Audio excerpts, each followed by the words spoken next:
Solapur smart सिटीचे bogus कामे प्रशासन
सध्या आपण आता कोणतम चौक ते बारायम चौक या रस्त्याची पाहणी केली।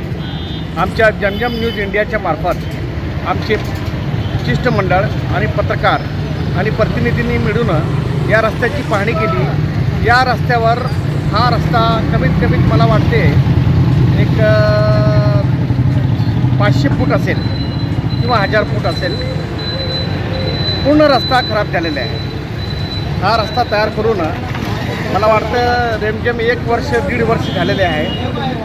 सध्या या नागरिकांनी या भागातले लोकांनी आमच्याकडे जी तक्रार केलेली आहे त्या तक्रारीनुसार या भागात रस्त्याची पाहणी केली, स्मार्ट सिटी अंतर्गत झालेले कामाची पाहणी केली आणि हे रस्ते पूर्ण निकृष्ट दर्जाचे झालेले आहे, बोगस कामे झालेले आहेत। काही ठिकाणी खड्डे पडलेले आहे, काही ठिकाणी सिमेंट उकळलेली आहे, काही ठिकाणी रस्त्याला भेंग्या पडलेल्या आहेत, चिरण्या पडलेल्या आहेत आणि काही ठिकाणी ड्रेनेज ओपन असल्या कारणामुळे सगळे घाण तिथं जमा झालेले आहे आणि पावसाचं पाणी त्याच्यामध्ये सप्लाय होण्यास तयार नाही। याचबरोबर काही ठिकाणी असे पण झालेले आहे की नळाची पिण्याची पाईपलाईन आणि ड्रेनेज लाईन आणि इलेक्ट्रॉनिकच्या वायरिंगची पाईपलाईन एकाच ठिकाणी लावल्यामुळे हा पुढे येणारा एक महान धोकादायक ठरू शकतो। सोलापूर स्मार्ट सिटी आणि महानगरपालिकेच्या वतीने हे काम झालेले आहे। केंद्र सरकारने करोडो रुपये या कामासाठी निधी दिलेले आहे। आम्ही कोणतम चौक ते बाराइमाम चौक हा चौकाच्या पूर्ण रस्त्याची माहिती घेतली, रस्त्याची पाहणी केली। रस्ता पूर्ण निकृष्ट दर्जाचे तयार झालेले आहे। रस्ता व्यवस्थित नाही, त्याला स्मार्ट सिटी सांगू शकत नाही, कुठं खेड्यातला हा रस्ता असेल असे वाटते। तर माननीय मुख्यमंत्री आणि देशाचे राज्याचे कोणीच अधिकारी प्रशासन असो यांनी या बोगस कामाकडे आपण जातीने लक्ष द्यावा आणि जे दोषी अधिकारी आहे त्यांच्यावर कडक कारवाई करण्यात यावा आणि स्मार्ट सिटीचे काम चांगल्या व्यक्तीच्या हातात देऊन नागरिकांना सोयीस्कर व्हावा असे काम मिळायला पाहिजे अशी योजना राखावी अशी माझी विनंती आहे आणि या भागातल्या नागरिकांची पण विनंती तेच आहे। धन्यवाद।